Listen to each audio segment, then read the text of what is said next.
Imagine the exhaustion. Not the kind you get after a long day, but the bone-deep, soul-crushing fatigue that clings to you like a second skin. That's what I was living with. It started subtly, just a little harder to get out of bed, a little more coffee needed to face the day. But it escalated, twisted into something sinister. It began about 3 months ago, right after I moved into this old Victorian house. It had character, they said, charm. What they didn't mention was the pervasive feeling of being watched, the unsettling creaks that echoed through the halls at night, and the growing sense of dread that settled in my stomach. I dismissed it all, of course. Old house, old anxieties.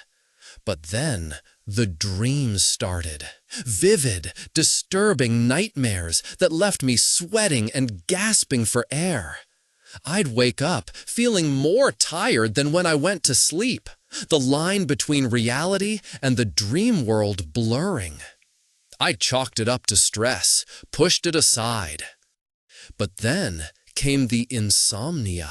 Nights bled into weeks, weeks into months. I'd lie in bed, staring at the ceiling, my mind racing, every shadow morphing into grotesque shapes. I tried everything: warm milk, meditation, white noise, even prescription medication. Nothing worked. Sleep remained a distant, unattainable oasis.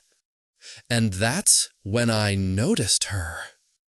At first, it was just a flicker at the periphery of my vision, a fleeting glimpse at the corner of my eye. I'd turn my head, but there would be nothing there. Then it became more frequent, more distinct. A figure standing just outside my bedroom door, shrouded in shadow. She was tall, impossibly tall, with long dark hair that obscured her face.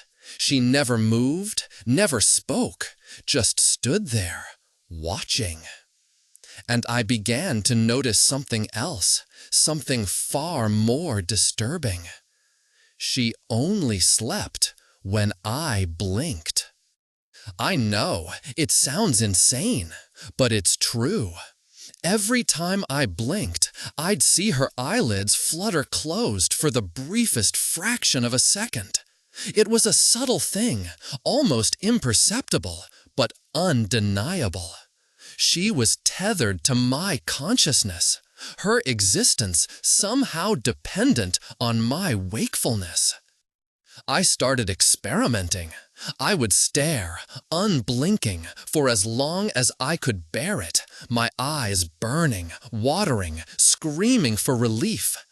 And as long as I kept my eyes open, she remained still, a silent, watchful sentinel.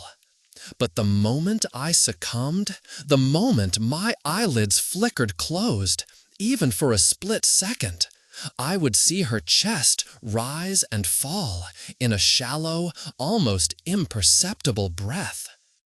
Panic set in. I was trapped in a waking nightmare, tethered to a being that existed only in the fleeting darkness behind my eyelids. I became obsessed with staying awake, fueled by fear and caffeine. The world around me began to blur, the edges of reality fraying. I saw things that weren't there, heard whispers in the silence. Desperate, I consulted doctors, therapists, even paranormal investigators. They all said the same thing: sleep deprivation, stress-induced psychosis. They prescribed more medication, recommended more therapy. But none of them believed me. None of them saw her. So I was alone. Alone with my tormentor, trapped in a waking nightmare. Driven to the edge, I started researching sleep paralysis and hypnagogic hallucinations, phenomena where the brain is partially awake but the body is still in sleep mode. I learned about the shadow people often reported during these episodes, figures lurking at the edge of perception, feeding on fear and anxiety.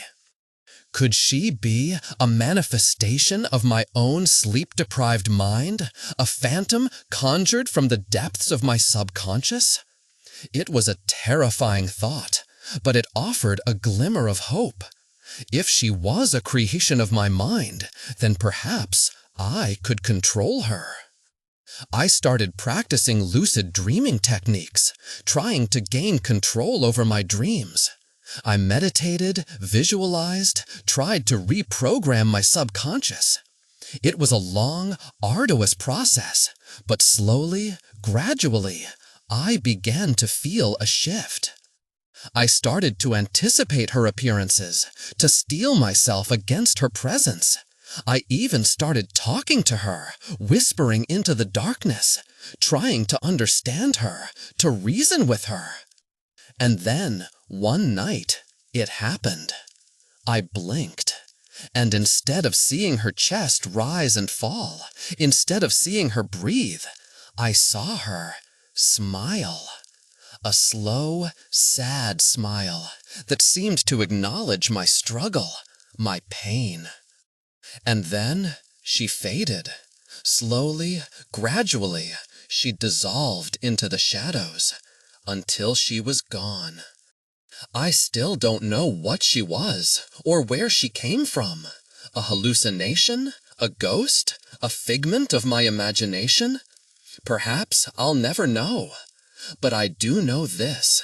I finally slept. A deep, dreamless sleep that washed over me like a healing balm. The exhaustion is still there, a lingering echo of the ordeal, but it's manageable now. I'm getting better.